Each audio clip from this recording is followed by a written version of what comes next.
어떤 교회에 이렇게 우리 교회처럼 이렇게 잘하는 성가대였는데 그 성가대의 부부가 성가대원으로 봉사를 했답니다.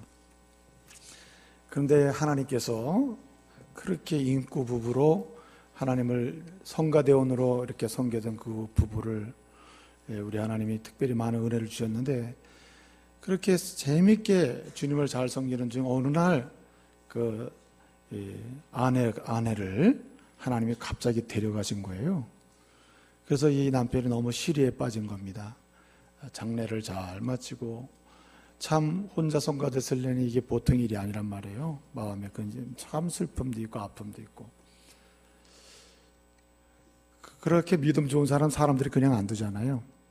그래가지고 믿음 좋은 여자를 또 만난 겁니다.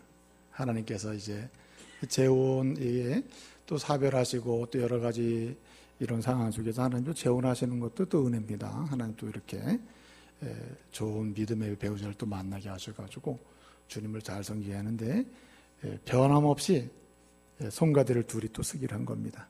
그래서 같이 그 자리에 사람은 바뀐 거죠. 먼저 아내는 하나님 데려가시고 다른 여성을 아내로 세우셔가지고 거기에 성가대를 하게 한 겁니다. 부부가 얼마나 성실하게 주님을 섬기는지 그 먼저 하나님이 데려가신 그 아내 되는 그 여자분 친구 성가대원들이 많잖아요. 그 부부가 성가대라는 거 보면 이렇게 질투를 하는 거예요. 응? 그러면서 말을 하기를 막 이런 얘기 저런 얘기 하는 거죠. 근데 이 남자가 먼저 하나님 불러간 여자가 아내로 있을 때 못한 게 항상 이게 마음에 꺼리낌이 있고 미안하고 그래가지고 새로 아내를 맞이한 그 아내에게는 너무 잘해주는 거예요. 피스도 펴주고 막 또 가운 입을 때 막 입혀주고 머리도 봐주고 너무너무 막 배려와 신경을 써주는 거예요. 그러니까 다른 여성 성가대원들이 너무너무 막 이제 말하자면 마음이 상하는 거예요. 그러면서 말을 합니다. 먼저 죽은 사람만 불쌍하지. 그리고 정말 어쩌면 저럴 수가 있냐. 뭐 옛날엔 안 그러더니 뭐 이렇게 질투를 하는 거예요. 근데 어느 날 딱 보니까 말이에요. 너무너무 그날은 더 특별하게 막 그러는 거예요. 막 그냥 너무 막 그냥 애지중지하면서 막 그냥 그러니까 어떤 믿음 좋은 부부가 또 성가대를 쓰고 있었는데 그 아내가 말하는 겁니다. 그 남편 옆구리 축 찌르면서 당신도 나 죽으면 저럴 거지? 이렇게 한 거예요. 그러니까 이 남편이 하는 말 그런 말 말어. 나에게 저런 복이 오겠어?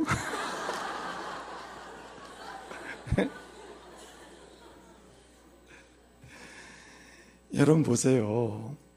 아무데나 복 갖다 붙이면 안 됩니다. 뭐 이것도 복 저것도 복 다 아무거나 복이 되는 건 아니에요. 물론 하나님께서 여러 상황 속에서 아내를 불러면 다시 재혼한 그것도 복입니다. 하나 주신 복이죠. 그러나 복이라는 말을 아무데나 붙여서 복이 되는 좋은 건 아니에요. 성경이 말씀하시는 복은 첫째는 영혼의 복이에요. 할렐루야.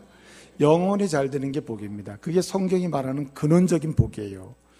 이 영혼이 잘 된다는 말은 하나님을 만나는 것을 의미하며 하나님을 주인으로 창조주로 고백하는 것을 의미하며 또 우리 하나님의 독생자 예수 그리스도를 보내셔서 우리를 구원하셨는데 그 예수 그리스도의 죽으심과 부활을 통해서 그 피 흘리심을 통해서 우리가 죄사함을 받았다는 것. 그래서 예수 믿고 구원받는 게 바로 영혼이 잘 되는 영적인 복입니다. 이것이 근원적으로 하나님이 주시고자 하시는 우리를 향하신 복이에요. 그러므로 세상의 그 모든 복이라고 말할 수 있는 것, 물론 성경에서도 세상의 일상에서 필요로 하는 모든 것을 공급받는 것도 복이라고 성경 말씀하십니다. 그러나 성경이 근원적으로 모든 이 예수 그리스도 안에서 구원받은 백성들이 근원적으로 누려야 될 복, 근본적인 복은 영혼이 잘 되는 겁니다. 그래서 영혼이 잘 돼서 이 땅에 사는 동안 하나님을 진실로 경외하고 예수 그리스도를 통해서 구원받음을 늘 감격적으로 고백하면서 영원한 하나님 나라를 향하여 살아가는 과정 속에 책임있게 예수를 자랑하고 나를 구원하신 예수님을 이 세상에 선포하고 예수 이름으로 무엇을 하든지 하면서 하나님의 은혜를 누리는 것, 이것이 바로 복인 줄로 믿으시길 바랍니다. 이것이 영혼이 잘 되는 복이에요. 그리고 또 어떤 분은 말합니다. 그렇기 때문에 그 이상 그 모든 것은 복이 아니다 이렇게 말하는 사람도 있어요. 그러나 그것도 잘못된 것입니다. 왜냐하면 성경은 근원적인 복은 영적인 복이며 이 영적인 복을 누리는 사람들, 그래서 하나님의 이름으로 예수 그리스도 안에서 살아가는 모든 사람들에게 때때로 필요를 공급하신다 그랬어요. 그것도 복이에요. 믿으시길 바랍니다. 그래서 때때로 건강의 복도 주시고 때때로 물질의 복도 주셔요. 때때로 관계의 복도 주시고 때때로 근심과 염려로부터 풀어지는 복도 주시는 겁니다. 그것도 복이에요. 그러나 근원적인 순서가 바뀌면 안 된다 이 말이죠. 영적인 복이 진정한 복이며 이 영혼이 잘 되는 복을 누리는 사람이 그 주님을 섬기는 과정 속에 필요할 때 주님이 공급하시는 어떠한 것도 다 복이다. 할렐루야. 그러므로 우리는 근원적으로 주님을 높여드리고 예수 그리스도를 통해서 받은 바 그 구원의 은혜에 감격하면서 나는 복받은 자이며 나는 복받은 자로다라는 고백 속에서 일상의 필요도 때때로 공급받는 그런 은혜를 누려야 할 줄로 믿습니다.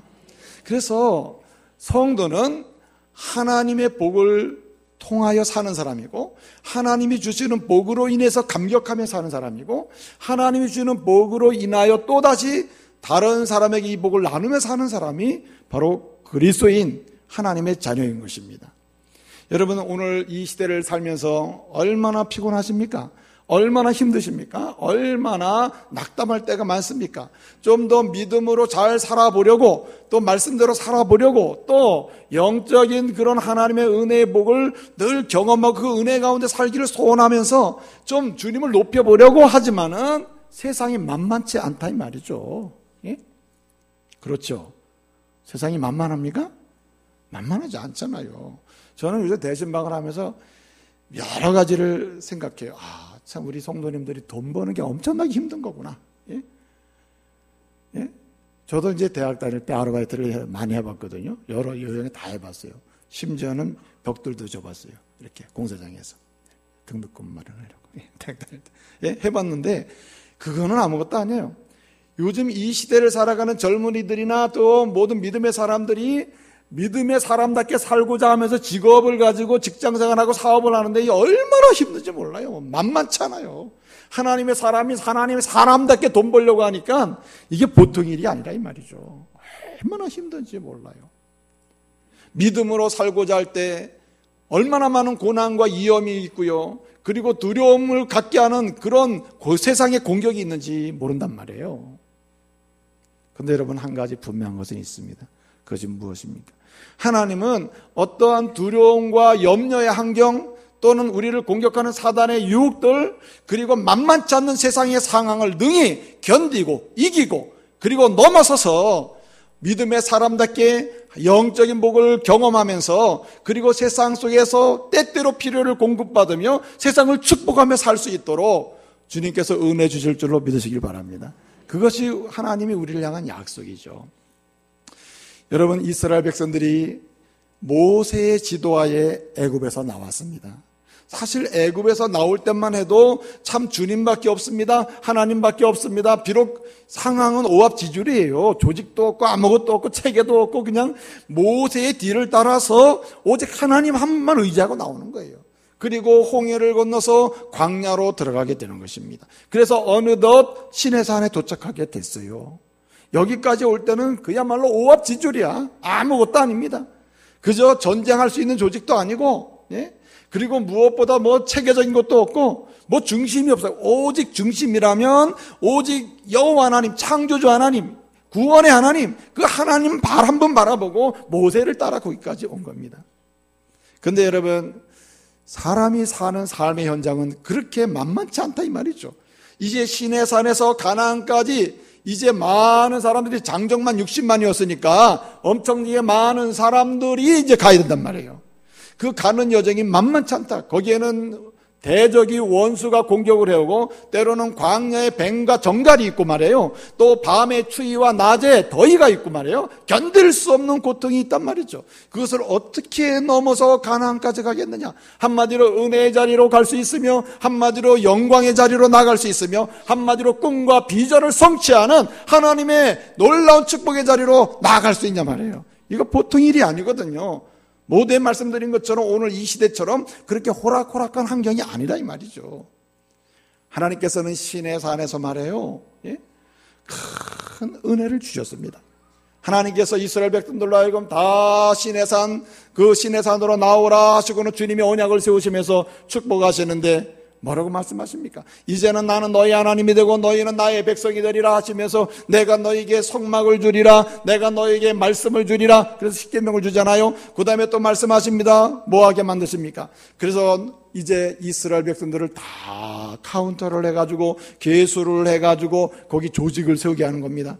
모세 밑에 천부장, 백부장, 50부장 그리고 여러 가지 지파 대표들 다 세워가지고 이제 체계가 갖춘 민족이 되게 하는 겁니다. 한마디로 군대 조직. 앞으로 이영과 염려와 그리고 원수의 공격에 대해서 능히 싸워 이기면서 결국은 하나님의 사람답게 은혜와 영광의 자리, 비전과 꿈을 성취하는 그 현장까지 나갈 수 있도록 하나님께서 시스템을 딱 갖춰주셨다 이 말이죠. 얼마나 감사합니까? 이게 하나님의 은혜죠. 오늘날 여러분, 저와 여러분을 주님이 예수 그리스도의 피값으로 말미암아 하나님의 은혜로 우리를 구원해 주시잖아요. 하나님의 자녀 삼으신 다음에 우리를 그냥 두지 아니하시고 어떻게 하십니까? 이 만만치 않는 세상을, 그 세상의 그 험난한 파도를 넘어서 하나님이 이 시대에 우리에게 주신 꿈과 비전이 무엇인지 그 은혜 가운데 주신 꿈과 비전을 능히 성취하는 그 현장으로, 영광의 자리로, 그리고 하나님 주신 은혜의 자리로 나아갈 수 있도록 하나님이 우리에게도 은혜 주셨잖아요. 누구에게? 이스라엘 백성들에게 성막과 법궤와 또 이제 십계명을 또 그 다음에 체계적인 조직을 주신 것처럼 우리 하나님이 오늘 이 시대에 저희에게 주셨다 이 말이죠. 그것이 무엇입니까? 하나님이 66권 말씀을 주시고 심지어는 그리스도께서 피값으로 사신 뭘? 교회를 주시고, 그리고 하나님께서 이 교회 안에 믿음의 형제들을 체계적으로 조직화시켜서 직분을 주셔가지고 서로 섬기면서 함께 비전과 꿈을 성취하는 자리, 영광의 자리, 궁극적으로 하나님의 나라 이르기까지 갈 수 있도록 이렇게 은혜를 주신 줄로 믿습니다. 그래서 오늘도 우리는 이렇게 모여드는 것이죠. 근데 여러분, 오늘 제가 여러분을 이렇게 쫙 이렇게 쳐다를 보면은, 이렇게 쫙 보면은 여러분 일주일 동안 한 주간의 산 삶의 여정이 있는데 이렇게 하나님은 교회를 주시고 말씀 주시고 그리고 섬길 수 있는 직분과 또 체계와 조직과 시스템을 주시고 함께 할 수 있도록 이렇게 해 주셨음에도 불구하고 삶의 모양은 천차만별이다 이거죠. 그렇잖아요. 그렇기 때문에 하나님은 이 사람이든 저 사람이든 교회와 말씀과 그 시스템 속에서 비전과 꿈의 성취의 자리로, 영광의 자리로, 마땅히 하나님의 사람으로서 이루어야 될 사명을 성취하는 자리로, 바로 모두가 그 자리로 궁극적으로 나아가도록 하기 위해서 구체적으로 두 가지 방법을 더 주셨어요. 그 방법이 뭐냐면, 첫째는 오늘 6장에 그 말씀이 나오는 겁니다. 1장부터 5장까지는 말이에요. 이렇게 성막을 주시고 그리고 말씀을 주시고 그 다음에 조직을 하는 장면까지 완성이 됐습니다. 그렇게 하면 그들은 모두가 다 똑같이 갈 수 있어야 되는데 그렇지가 않다는 거예요. 그러니까 너희 각자 개개인들이 어떻게 해야 될지에 대해서 두 가지 방법을 더 알려주신단 말이에요. 첫째는 뭐냐면은 6장 1절부터 21절을 보게 되면은 나시린법이라고 나와요. 나시린. 이 나시린이라는 말은 뭐냐면은 자신을 특별히 구별하여 하나님께 드리는 사람, 이런 뜻이에요. 나시린이라는 말이. 본래 이 나시린이라는 말은 히브리 동사에 나자르라는 말이 있거든요. 나자르라는 말은 뭐냐면 구별한다 또는 분리한다 또는 드린다, 이런 뜻이에요. 그러니까 이 나시린이라는 말은 지금 현재 내가 살고 이렇게 살아가는데 지금 살아가면서 오늘부터 나는 세상과 분리한다, 그리고 죄악과 구별한다, 그리고 나는 전적으로 내 한 몸, 내 시간 전적으로 누구에게? 주님께 드린다. 이렇게 결단을 하고 특정한 시간을 내가지고 작정해서 한 달이면 한 달, 두 달이면 두 달, 세 달이면 세 달 이렇게 작정해가지고 자기가 스스로 나시린으로 서약해가지고 자기를 구별해서 시간을 드리는 것을 뭐라 하냐면 이걸 나시린이라 그래요. 그래서 6장 1절부터 21절을 보면은 너희는 나시린이 이렇게 되는 것이다 라고 말씀하셔요. 무슨 말입니까? 하나님이 이스라엘 백성들을 애굽에서 다 불러냈잖아요. 그래서 이스라엘 백성들은 다 하나님의 택한 백성이거든요. 택한 백성으로 택한 백성답게 택한 받은 백성답게 살아갈 때에 이것을 잘 살아가도록 하기 위해서 개인적 차원에서는 어떻게 되느냐? 때때로 시간을 내가지고 어떻게 해요? 자신의 경건을 훈련하고, 예? 여러분 나시린은 세 가지 조건을 지켜야 됩니다. 첫째는 포도주와 독주를 절대 마시지 않아야 돼요. 여러분 포도주와 독주를 마신다는 말은 이성을 잃고 사고를 잃고 생각을 잊어버리니까 본래 생각을 잊어버리고 의식을 잊어버리면 좋은 일 해요? 나쁜 일 해요? 의식을 잃어버리고 좋은 일 하는 거 봤어요? 정신이 몽롱한 상태에서 좋은 일 합니까? 저도 보니까 어떤 집사님, 목사님 우리 남편이 입원해서 이제 수술하려고 했는데 왜 이상한 사람만 얘기하고 말이죠. 막 이상한 여자 막 이름 부르고 그래가지고 나 실망했다. 그래서 뭐 실망하냐고. 이 세상에 여자가 얼마나 많은데 여자 이름 불렀다고. 그리고 또 이름 부른 이름이 여자인지 남자인지 어떻게 합니까 그거. 어떤 사람 그래요. 제가 신학대학원 강의 가는데 저를 보기 전에는 여자 교수인 줄 알고 저를 신청했다는 거야. 제 과목을. 김미열 여자처럼 느끼나 봐. 그래서 내가 첫 시간 딱 들어가면 다 실망한 거 다 빠져나가는 거야. 여자 신대원의 여자 교수인 줄 알고 했더니 말이야. 남자가 들어와가지고 말이야. 그런데 여러분 이름이 그렇다고 해서 여자 이름은 아니죠. 그런데 그걸 실망을 하는 거야 아마. 사실은 의식을 잃거나 정신이 몽롱하면 죄성 때문에 사람이 좋은 말을 하질 않아요. 그게 어떻습니까? 그래서 악을 행하고 사단이 좋아하는 방에 가는 거죠. 그래서 독주나 포도주를 먹으면 정신을 잃기 때문에 의식이 몽롱해지기 때문에 하나님이 싫어하는 말과 싫어하는 행동을 하니까 안 되는 거죠. 그래서 나시린 자신이 시간을 정해가지고 특별하게 내가 경건훈련을 하겠습니다. 전적으로 내 삶을 들여서 내가 이제 하나님의 백성답게 사는 훈련을 하겠습니다. 주님 내 이 서약을 약속을 받아주십시오 할 때는 이렇게 이런 걸 다 끊는 거죠. 그 다음에 머리를 자르지 않습니다. 머리를 길러요. 머리를 기른다는 말은 자신의 주권을 하나님께 둔다는 말이에요. 하나님이 내 머리시다. 하나님이 나의 모든 것의 근원이시다. 주님이 나의 주권자시다. 이걸 인정하는 거거든요. 또 세 번째로는 이 나시린은 시체를 가까이 하면 안 됩니다. 시체를 가까이 한다는 말은 시체는 죽음 아닙니까? 죽음은 죄의 결과의 성경에서는. 그렇기 때문에 죄의 결과로서의 시체로 이렇게 봤기 때문에 한마디로 뭘 멀리하는 거죠? 시체를 가까이 하지 말라는 말은 죄를 멀리하는 삶을 하는 거예요. 죄와 단절을 하는 거죠. 그래서 일정 시간 동안 자신의 시간을 딱 하나님께 드리는 거예요. 그래서 여러분 나시린은 두 가지 종류가 있어요. 일시적 나시린이 있고 평생 나시린이 있어요. 일시적 나시린은 대부분 일반적인 성도가 시간을 정해가지고 세 가지 조건을 지켜가면서 자신의 경건을 훈련하는 거예요. 그리고 집중적으로 기도하는 거예요. 이걸 구약시대의 일시적 나시린이에요. 평생 나시린 누굽니까? 하나님이 일방적으로 말해요. 삼손 너는 나시린으로 살아라. 태어나면서부터 말이죠. 이렇게 하나님 부르시면 그는 나시린으로 사는 거죠. 주의 일을 위해서. 또 때로는 스스로 서원해서 평생 나는 성전을 중심으로 기도하며 축복하며 살겠습니다. 이런 나시린으로 사는 사람이 있죠. 그러나 어찌되었든 중요한 건 뭐냐면 하나님이 교회를 세워주시고 말씀을 주시고 그리고 함께 믿음 생활할 수 있는 시스템, 조직도 직분자도 서로 섬기는 사람들을 주셨음에도 불구하고 이렇게 하나님이 약속하신 은혜의 자리, 꿈과 비전을 성취하는 궁극적인 그런 목적을 성취하는 자리, 하나님께 영광 돌리는 인생의 아름다운 결실을 보는 자리로 나가기 위해서는 교회를 중심으로 말씀을 중심으로 함께하는 성도들을 중심으로 살되 스스로가 뭐 해야 돼요? 경건 생활에 집중해야 된다 이 말이에요. 한마디로 나시린처럼 자신의 시간을 정해서 해야 된다는 거예요. 훈련을 해야 된다는 거죠.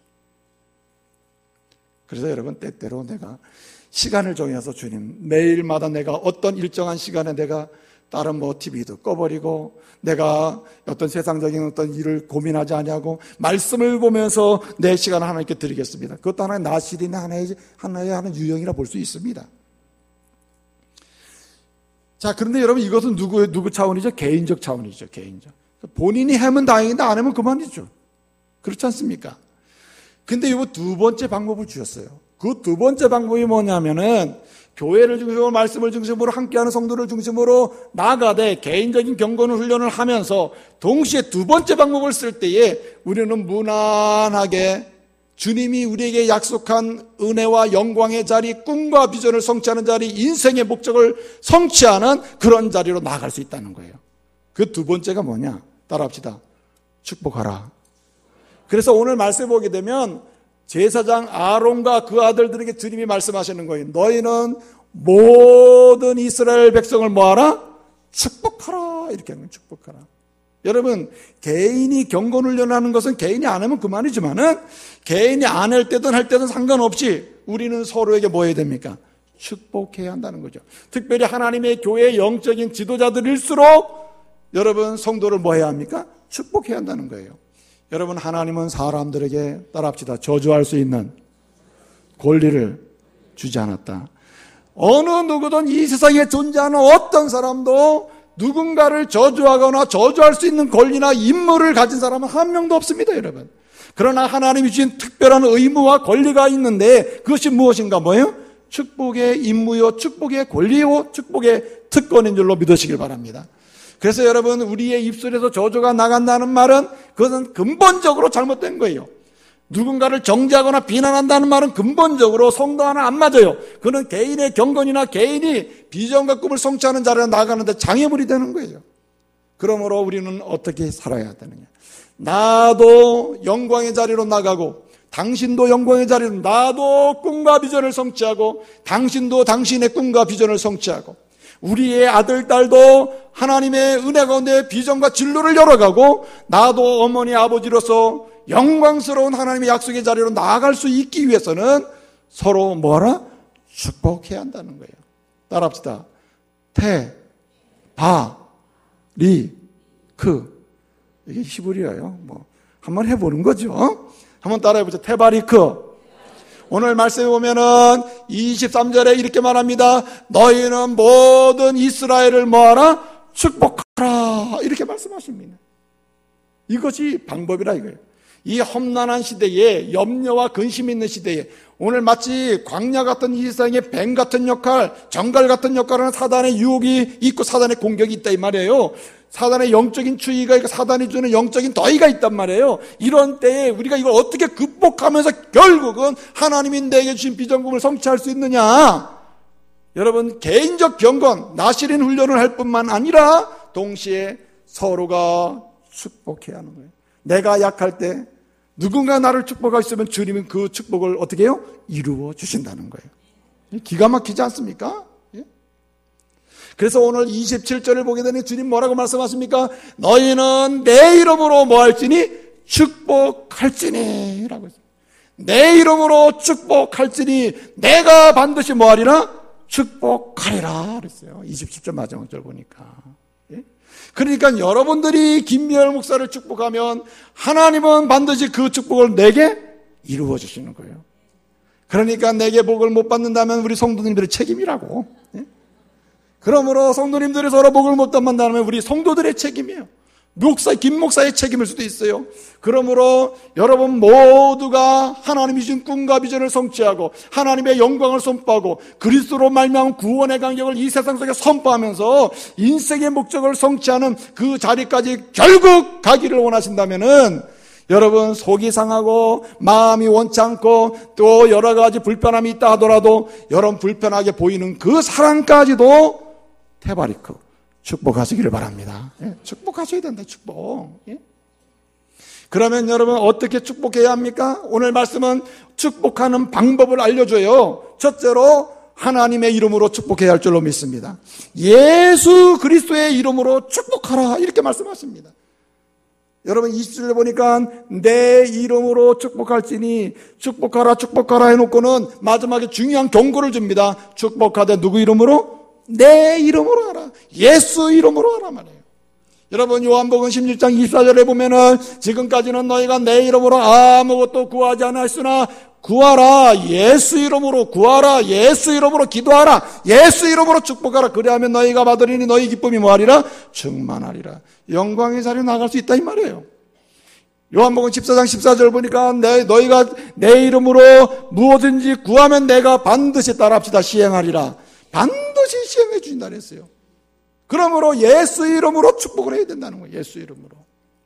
그런데 여러분 예수 이름으로 축복을 할 때에 여러분 두 가지 믿음의 확신과 고백을 가져가야 됩니다. 첫째는 뭐냐면은 하나님은 축복하시기를 소원하시는 분이다. 할렐루야. 여러분 우리 주님은요 축복하시기를 소원하시는 분이에요. 하나님은 우리를 보면서 어떻게 하면 저주할까? 어떻게 하면 심판할까? 어떻게 하면 징계할까? 어떻게 하면 교회로부터 쫓아낼까? 어떻게 하면 일이 안 되게 할까? 이런 분이 아니라 이 말이에요. 하나님은 예수 그리스도로 말미암아 구원해서 자녀로 삼으신 주의 백성들을 향해서 자기 자녀를 향해서 어떻게 해요? 어떻게 하면 내가 축복할까? 어떻게 하면 내가 필요를 공급할까 말이에요. 오늘 말씀에 보게 되면요 24절부터 26절까지를 보게 되면 거기 축복의 내용이 나와요. 하나님이 이렇게 축복하라고 알려주잖아요.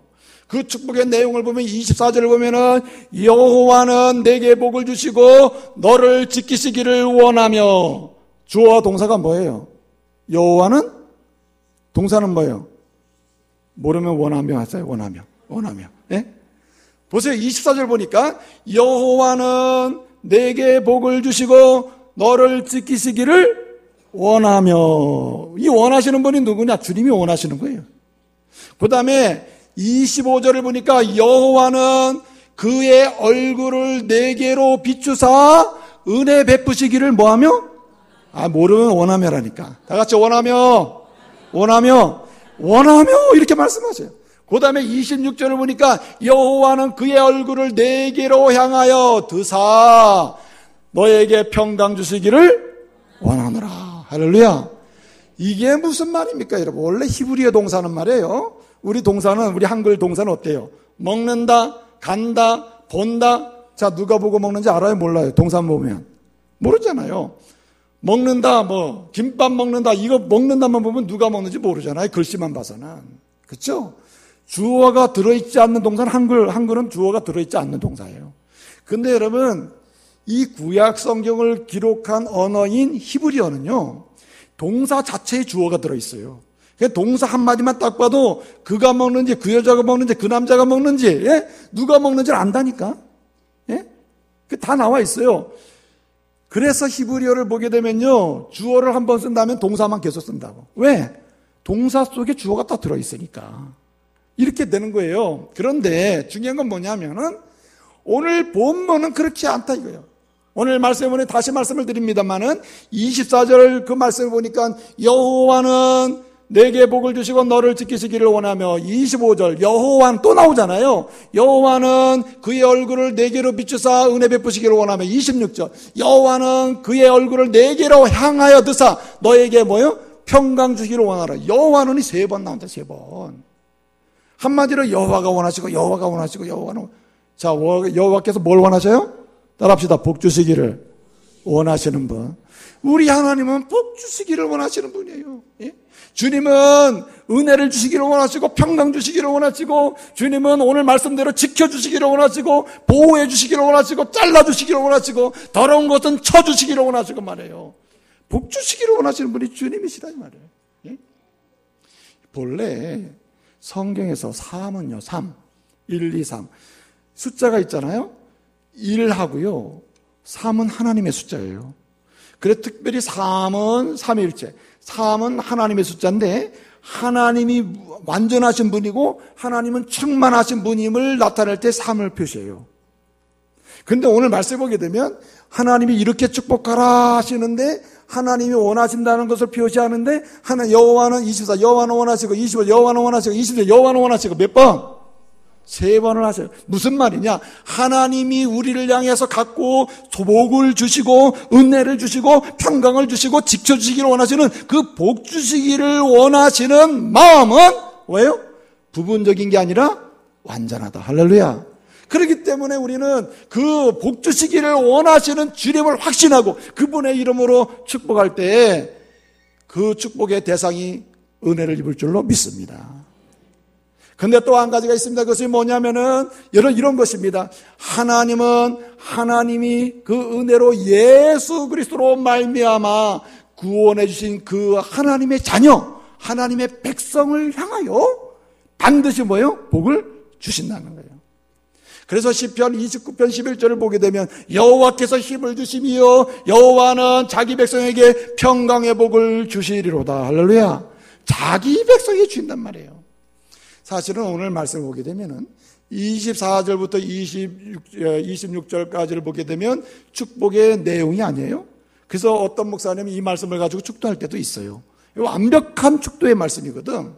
그런데 여러분 이 축복의 말씀을 기록하는 히브리어 단어를 계산을 해보면 이렇게 단어 숫자를 이렇게 써보면 이렇게 확인을 해보면요. 24절부터 26절까지 히브리어 사용된 단어가 전부 15개예요. 네? 15개인데 15개 단어 중에 3개는 다 누구 이름이죠? 여호와 이름이잖아요. 여호와는 나오니까 히브리어 단어가 15개가 쓰여서 24절부터 26절 축복을 이렇게 하라는 내용을 설명해 주는데요. 3번은 여호와입니까? 그래 3번 여호와를 빼면 뭐가 나오죠? 12개가 남죠. 축복을 주는 분은 여호와 하나님이고 축복을 받는 사람은 누구냐? 12이요. 12. 축복을 주시는 분은 3 하나님이시고 축복을 받는 사람은 누구? 축복을 반드시 이 복을 받아야 될 사람, 받을 수밖에 없는 사람은 누구? 12이다 이거예요. 12. 그럼 12은 뭘 가리키는 거냐? 12지파를 가리키는 거예요. 이스라엘 12지파, 광야로 이끌어낸 지파, 애굽에서 끌어낸 지파, 그 지파가 몇 지파? 12지파라. 12지파는 하나님이 은혜로 구원해 주신 이스라엘 백성을 상징하는 숫자 아닙니까? 그러니 여러분 주님은 예수 그리스도 안에서 구원받은 모든 하나님의 자녀에 대해서는 예수 피로 제사함과 구원받았다면 그 사람은 반드시 하나님의 자녀요, 하나님의 자녀이므로 주님의 은혜와 복을 누리게 될 줄로 믿습니다. 그러므로 하나님의 자녀들에 대해서 우리가 축복하는 일은 당연한 일이고 축복하는 과정 속에 주님은 약속대로 복을 주시는 거예요. 약속대로. 이 사실을 알면서도 안 하면 되겠어요? 안 되죠. 또 뿐만 아니라 오늘 말씀을 보게 되면 어떻게 우리는 축복해야 하는가? 따라합시다. 쉬지 말고 축복하라. 축복하는 일을 쉬어서는 안 된다는 말이에요. 예컨대 내 기분과 감정에 따라서 오늘은 한번 축복해 볼까? 돼요, 안 돼요? 안 된다는 거예요. 내 마음이 오늘은 도저히 저 사람 보고 축복하고 싶은 마음이 전혀 아니야. 오히려 저주하고 싶어. 내가 저주는 못할 망정 축복은 나도 못하겠어. 이렇게 해서는 안 된다는 거예요.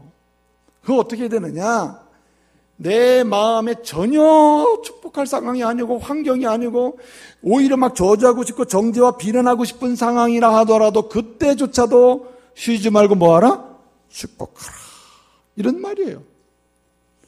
여러분 오늘 본문에 보게 되면은 22절부터 27절까지 나오는 동사가 많잖아요. 그래서 오늘 23절에 너희는 온 이스라엘을 축복하라. 예? 축복하라 테바리크 이렇게 돼 있잖아요. 축복하라 이렇게 말씀하시고 마지막에는 뭐라고 말씀하십니까? 예? 마지막에는 너희는 내 이름으로 축복할지니 내가 뭘 주리라? 복을 주리라 이랬잖아요. 복을 주리라. 이 복을 주리라 한다는 이 말씀이 뭐냐면 와니 아바라캄이라는 말인데 이 말도 어떻든 복을 축복하라, 복을 주리라 한 요 말씀과 그 사이에 동사가 많잖아요. 예를 들어서 고개를 얼굴을 비추사, 얼굴을 드사, 그 다음에 복을 주사, 그 다음에 어떻게 해요? 지키시고, 그 다음에 뭡니까? 은혜를 베푸시고 평강을 주시고 하잖아요. 근데 그 모든 동사가 한글로 번역을 하면 뭘 갖다가 붙여야 되냐면 계속이라는 말을 붙여야 정상이에요. 계속 축복하라, 계속 드시고, 계속 비추시고, 계속 은혜를 베풀고, 계속 평강 주시고, 계속 내 이름으로 축복하고, 나도 계속해서 너희를 복주리라. 계속이 붙어야 정확한 해석이 한마디로 얘기하면은. 이게 이제 히브리의 독특한 문법이에요. 이 동사 자체가 문법이 뭐냐면은 쉬지 않고 계속한다는 동사를 쓰고 있는 거예요. 그러니까 하나님께서 쉬지 않고 오늘도 계속 복을 주시기를 원하시고 복을 주시고 계시고 그리고 복을 주실 준비를 하고 계시는데 하물며 주님의 명령을 따라서 우리도 축복하되 어떻게 해야 합니까? 계속 축복을 해야 한다는 거예요. 제가 모두에 말씀드린 대로 절대로 우리에게는 뭐 할 권한이 없어요? 저주, 비난, 증오, 정죄의 권한이 없어요. 그러니까 여러분 우리는 자녀들을 축복해야 됩니다. 여러분 부모가 자녀들에게 할 수 있는 여러 가지가 있는데 가장 반드시 해야 될 게 뭐냐면 주님의 이름으로 축복하는 거예요. 그것도 어떻게 계속 축복하는 거예요. 여러분 자녀를 양육하다 보면 얼마나 마음이 상할 때가 많아요. 참 속에서 별 말이 나올 때가 많지요. 그래서 어떤 어머니는 네 앞이 입이 노랗다, 싹시 노랗다. 그리고 네가 커서 뭐 하려고 그러나 너가 빌어먹기나 하겠느냐. 온갖 저주스러운 말을 다 쏟아부면서 자신의 아픈 마음을 뭔가 위로받으려고 하는데 돼요, 안 돼요? 안 되는 거죠. 그리스도인은 절대 안 돼요. 그리스도인은 절대 그런 말할 권리가 없어요. 여러분 아무리 우리가 보기에 정말 깜깜하고 미래가 안 보이고 도저히 쓸모없는 인간처럼 보여도 이 사람이 누구의 자녀입니까? 누구의 백성입니까? 누구 피로 거듭난 자입니까? 누구 피로 거듭나서 주께로 돌아올 택한 백성이냐 말이에요. 누구의? 하나님의 자녀예요. 예수 피로 거듭난 자예요. 그러므로 우리가 그렇게 말할 수 있는 사람이 아니다. 그 사람들은 아무리 내 자녀가 굉장히 어둡고 깜깜하고 뭐 굉장히 부족해 보여도 내 자녀가 아니라 주님의 백성인 이상 따라합시다. 계속 축복하라. 그냥 어떤 말이라도 저주하거나 뭔가 주님이 원치 않는 기뻐하지 않는 말로 이협하거나 뭔가 압박을 가해서는 안 된다 이 말이죠. 요즘에 어린아이들도요 우울증이 있어요. 어린아이들도 초등학교 2학년 3학년 애들도 우울증이 있다. 이거 왜 그렇습니까 여러분? 어떤 분은 우리 애는 성격이 원래 소심해서 그런 거짓말을 하면 안 돼요. 그러면 다 이 누구 탓이냐? 따라서요 부모 탓. 다 부모 탓. 이 엄마 아빠 이렇게 따로 말할 필요는 없고 부모 탓이라. 그 왜 그러냐? 부모가 여러분 축복이 있는 곳엔 절대로 우울도 떠나가요. 주님의 축복이 있는 곳에는요 질병도 떠나가요. 염려도 떠나가요. 그러므로 여러분 절대로 저주와 증오와 정죄의 언어를 쏟아내서는 안 된다 이 말이죠. 어떤 목사님 말입니다. 자기 아들이 있는데 그 같은 초등학교 다니는 우리 교회 집사님들도 있을 거 아니에요, 그죠? 근데 집사님 자녀분들은 다 공부를 잘하는데 이 목사님 아들만 꼴찌하는 거야 계속 반에서. 그래가지고 무슨 시험만 끝났다면 집사님들이 얘기하는 거야. 목사님 아들 또 꼴찌했대. 그러니까 이 목사님이 스트레스를 좀 받으셨나 봐. 그래서 어느 날 기말고사를 앞두고 아들을 부른 거예요. 아들아, 요번엔 열심히 해가지고 제발 꼴찌만은 면해라. 한 등급만 올라가라. 꼴찌에서 뭐 2등을 한다든가 이렇게 좀 해주면 좋겠다. 그러면서 얘기를 하니까 아들이 들은 체 많지 않은 거예요. 그래서 이 아버지가 좀 엄숙하게 얘기하기 위해서 네가 만약에 요번에도 꼴찌를 하면 말이야. 아버지는 네 아버지가 아니고 넌 내 아들이라 할 수가 없어. 그런 줄 알아. 그러니까 이 아이가 그냥 놀래가지고 말이에요. 그래서 시험을 봤습니다. 자, 꼴찌에서 2등을 하면 얼마나 좋았겠어요. 또 다시 꼴찌를 한 거야. 그래서 이 아버지가 이 학교에서 성적표를 가져온 이 아들한테 아들아 너 이번에 몇 등 했냐? 너 어떻게 됐냐? 시험 잘 봤냐? 어떻게 됐냐? 얘기를 안 해. 얘기를 이 아이가 꼴찌라고 얘기를 바로 해야 되는데 얘기를 안 하고 자꾸 성적표도 안 내놓고 아버지가 빨리 얘기 좀 해보라고 너 이번에 한 등급 올라갔냐 얘기하니까 이 아들이 하는 말이 아저씨 누구예요?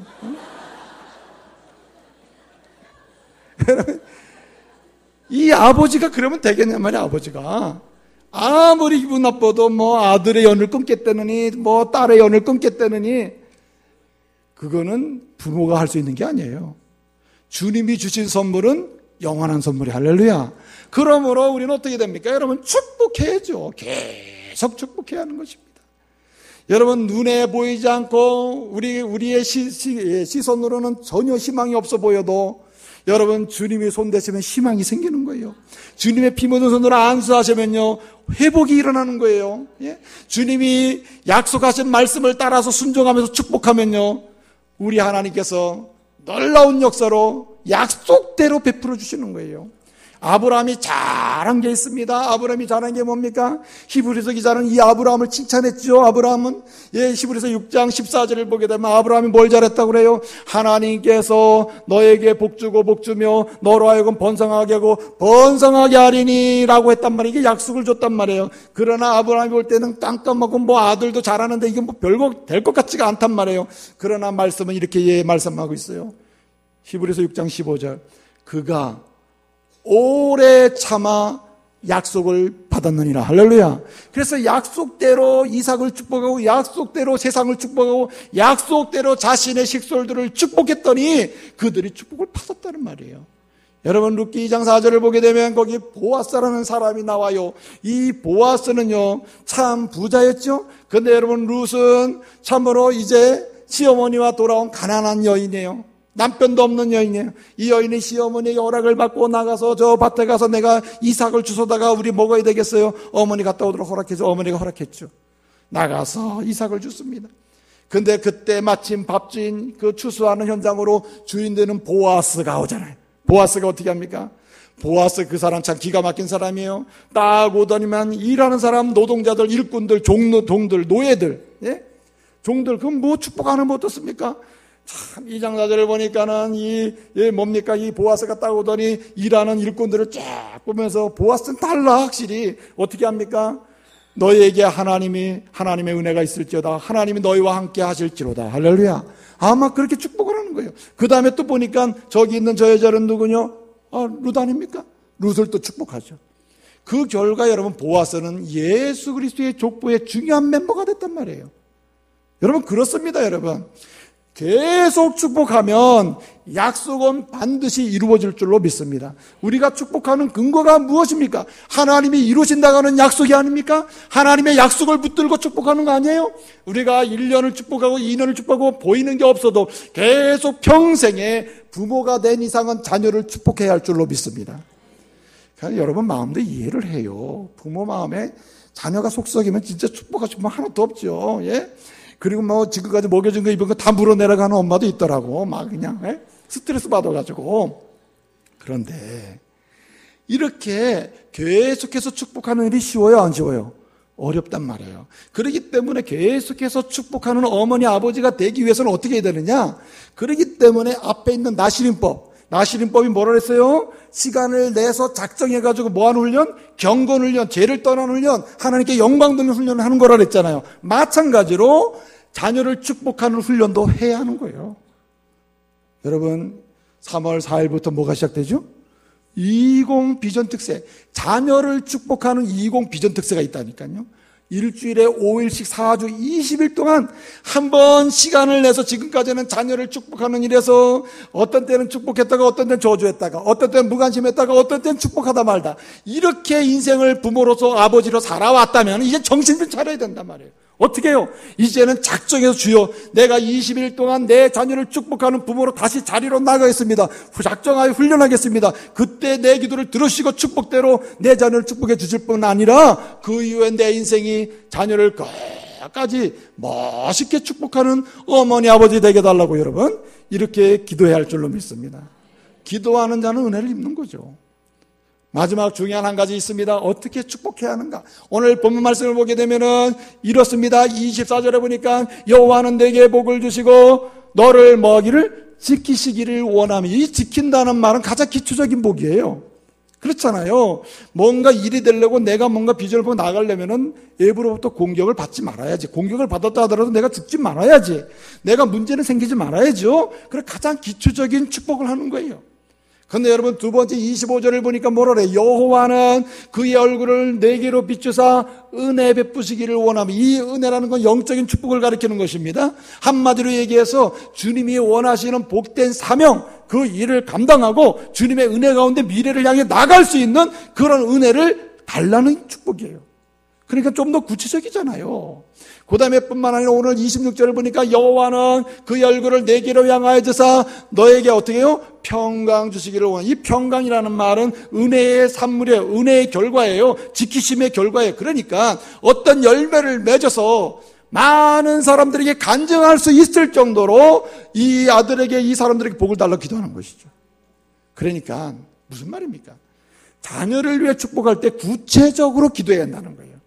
하나님 내 아들 죄짓지 않게 해줘. 맨날 죄짓지 않게만 해달라는 기도해서는 되지 않는다.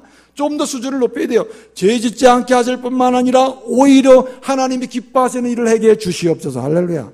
또 뿐만 아니라 조금 더 구체적으로 죄짓지 않을 뿐만 하나님이 기뻐하시는 일을 하게 해 주시되 이 아이는 이런 장점이 있고 적성이 있으니까 이런 일을 통해서 주께 영광 돌리는 기회를 주시옵소서. 이렇게 해라 이거죠.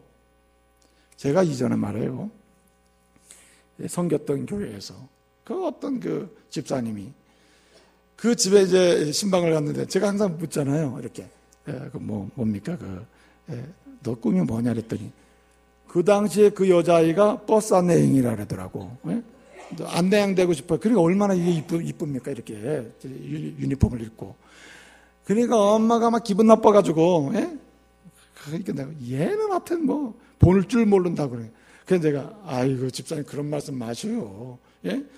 그게 보는 거지. 보는 대로 꿈을 꾸는 거지. 하나님이 어떻게 쓰실 줄 아냐고. 그랬더니 그 아이가 비행기 스튜디오스가 됐다니까. 할렐루야. 그러면 됐지 뭐. 그리고 또 버스 안내양이 뭐 어때? 주님이 원하시는 대로 구체적으로 일할 수 있는 그게 복된 거지. 할렐루야. 여기는 여러분, 그래서 제가 말씀드리려고 하는 요지는 뭐냐? 구체적으로 축복하라. 할렐루야. 그럴 때 하나님은 이 꿈을 아이들의 가운데서 하나하나 이루어갈 수 있도록 주의 영광을 위해서 꿈을 이루어 주시는 거예요. 꿈을 위해서 주의 영광을 나타내는 게 아니라 꿈을 하나하나 비전을 이루어가는 과정 속에 여러분 주의 영광이 나타나는 것이죠. 이제 말씀을 마치겠습니다. 보십시오. 여러분을 제일 많이 생각해 주는 사람이 누굴 것 같아요? 어떤 분은 이럴 때 김미열 목사입니다 이렇게 얘기하더라고요. 근데 불행하게도 저는 여러분을 매일 생각을 못해요. 제가 매일 하루 종일 24시간 우리 중부가족 해가지고 여러분의 이름을 다 기억하고 막 하루 종일 24시간 이러면 얼마나 좋겠어요. 나도 일이 있어요. 예? 그래서 때로는 아내를 생각해야 되고 두 딸을 생각해야 되고 당연히 그렇게 되는 거죠. 여러분 아무리 여러분을 서로 생각해서 우리를 끝까지 생각해 줄 수 있는 사람은 단 한 명도 없어요. 어떤 분은 내 남편은 나를 생각해. 거짓말이에요. 믿지 마세요. 아내는 나를 늘 생각해요. 거짓말이에요. 믿지 마세요. 사람은 그럴 수가 없어요. 시편 115편 12절을 보면 이런 말씀이 있습니다. 주께서 우리를 따라합시다 생각하사. 여러분 세상은 우리를 잠깐 생각할지 모르지만 주님이 우리를 생각해 주셔. 할렐루야. 그 생각하시면 생각하신 주님은 뭐 하십니까? 생각하신 다음에 야단치십니까? 아니에요. 시편 115편 12절을 보니까 주님이 우리를 생각하사 따라합시다 복을 주시고.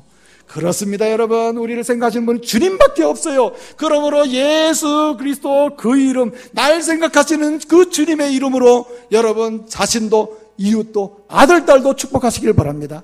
그 주님이 날 계속해서 생각하시면서 복 주시기를 원하시는 것처럼 여러분도 끊임없이 주님의 이름으로 계속 축복하시기를 바랍니다. 예? 주님이 구체적으로 내 오늘의 일만한 미래 일까지도 내가 10년 뒤에 어떻게 될 거가 다 계획하시고 필요한 거 준비해 주시는 것처럼 여러분 우리는 부족해도 주님이 구체적으로 준비해 주심을 믿으시고 여러분 아들, 딸 이름을 들어가면서 축복하시기를 바랍니다. 여러분의 아들의 이름이 여러분의 이름 입술 위에 올려져야 돼요. 주여 내 아들 누구를 축복해 주시옵소서. 내 딸 누구를 축복해, 내 남편 누구를 축복해 달라고 말해요. 예? 절대로 여러분 눈에 보일 때 마음에 안 들더라도 저주하지 마세요. 테바리크 너희는 축복하라. 할렐루야.